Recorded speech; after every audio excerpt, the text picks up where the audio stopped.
Alright guys, good morning people, world, YouTube, whoever, wherever. My wife is taking a shower. The water heater working good, working great. Oh man, I'm just going numb.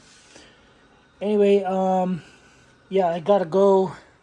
Got some stuff going on today. I got home yesterday around 1.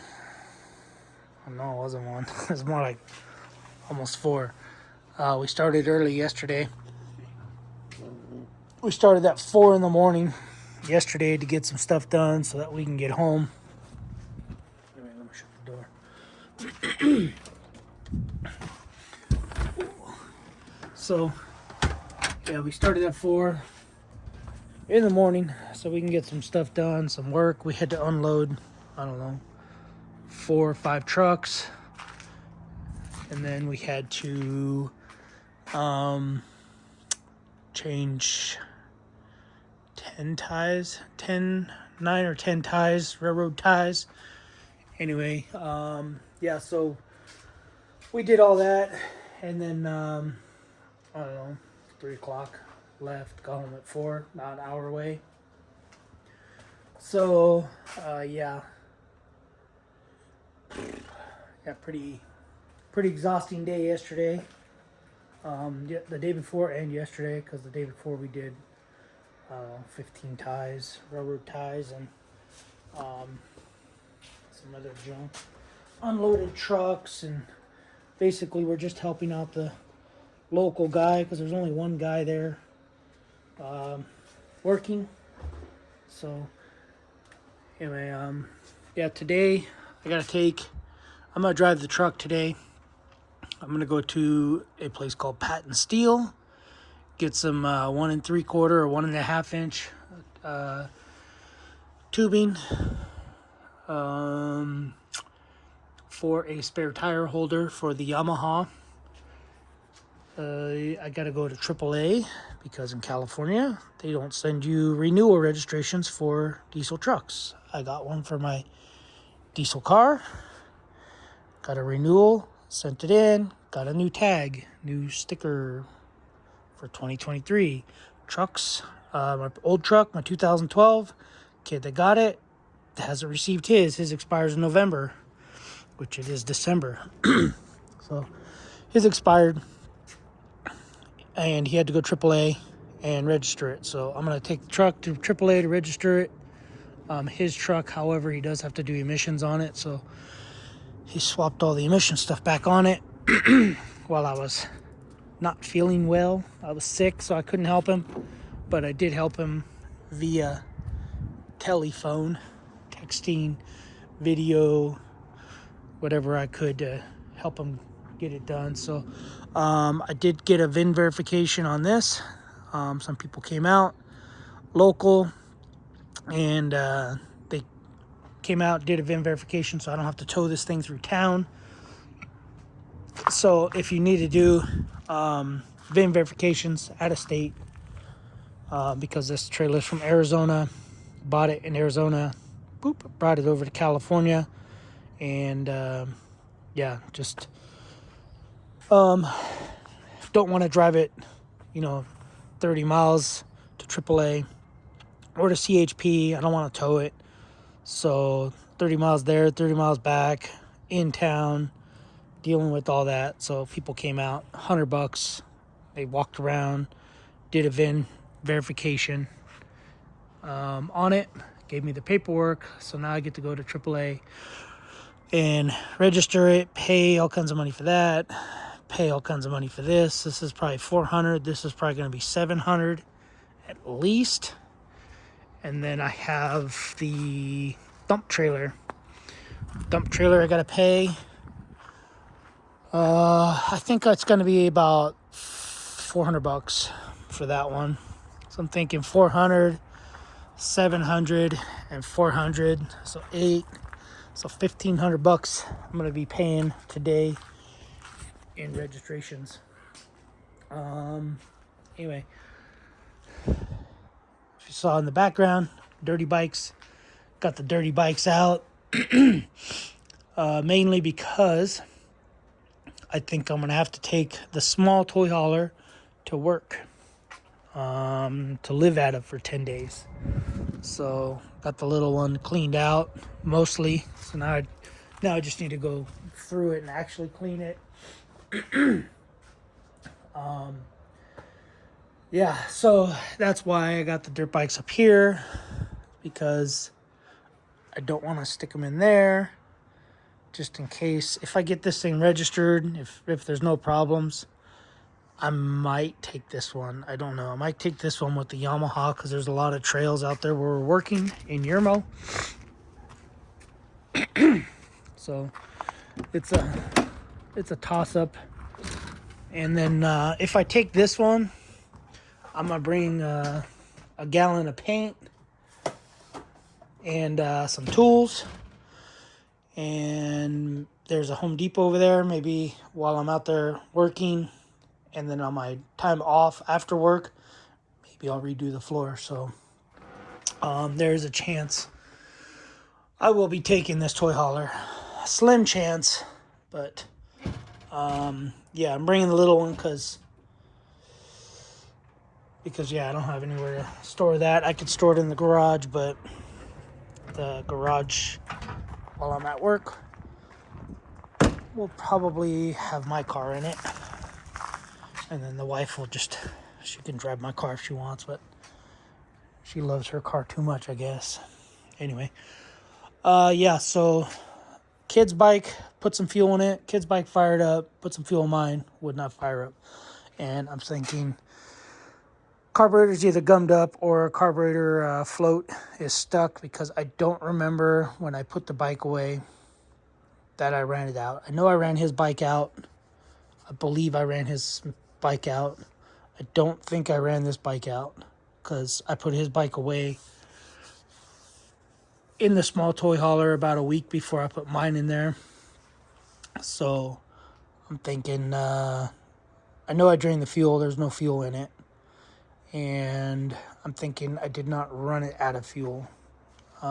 So yeah, so either today when I get home or tomorrow, maybe I'll play with it, because I'm thinking going on a little cruise with my kid. Maybe me and him will go out on Saturday, go for a ride. Anyway, but yeah, I didn't get too many part stuff in. I did get this from Kryptonite, hardcore steering suspension products.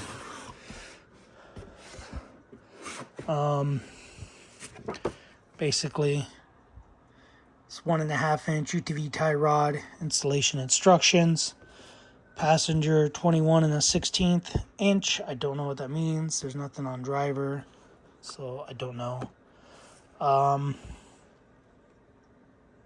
Yeah. So, yeah, I think one of my U-joints or ball joints in my on the Yamaha are going bad, because I get a lot of play, and then when I'm driving it, getting up to about 50 to 70 miles an hour, it's like I get kind of like a death wobble. But anyway, I'll do a kind of like an unboxing, but it comes with some stickers, some pretty thick stickers.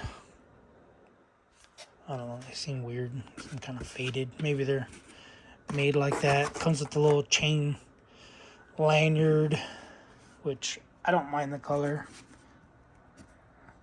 Obviously, Jägermeister. Jägermeister. I don't mind the color, but I don't drink anymore.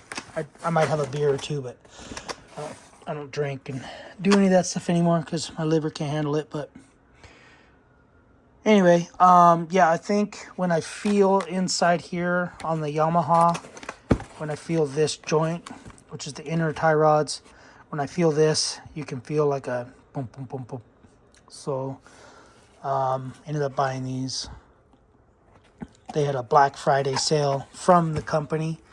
There was everything Yamaha or everything UTV. They had them. They were the same price as the company. But yeah, anyway. This company, when I ordered through them, they didn't charge me California sales tax. whereas the UTV place, UTV was going to be $300 and something shipped to my house. UTV, anything UTV, and any other companies that I found, it's going to be $300 basically shipped to my door. They're $250, I believe, without tax and everything. So I paid $15 shipping from this company, and they didn't charge me tax. So yeah, it was like $265, $64.99. So I'm gonna throw those on. A lot of people have posted on Facebook that I got these, and they said, well, you kind of want to have a fusible link in your car. So the tie rod is the fusible link. If you don't know what a fusible link is something weaker, some type of component that's weaker than a higher price component. So they're saying that the tie rods, being a weak point, should break before you break the steering box, because the steering box is $1,200 and the tie rods are $100 or whatever they are. So yeah, hopefully that's not the case for me.